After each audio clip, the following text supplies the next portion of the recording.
ఉగాది లేదా యుగాది. ఒకప్పుడు సృష్టి ప్రారంభం ఆ రోజున జరిగిందిట, అందుకని యుగాది. నూతన సంవత్సరారంభం. అందుకే ఆ రోజున అభ్యంగన స్నానం ఆచరించి నూతన వస్త్రధారణ చేసి రాజదర్శనము అని పంచాంగంలో రాసి ఉంటుంది. రాజదర్శనము అంటే ఈ భూమిని పరిపాలించేటటువంటి ప్రభువు ఎవరుంటారో ఆయన నా విష్ణు పృథివీపతి. విష్ణువాంశ లేనటువంటి వాడు పృథివీపతి కాలేడు.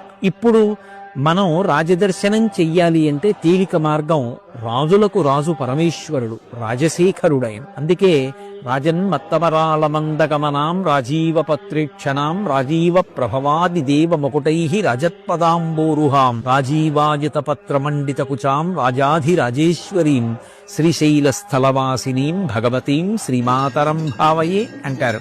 ఆ జగదంబ కన్నా పరమేశ్వరుడి కన్నా రాజాధిరాజులు ఎవరుంటారు?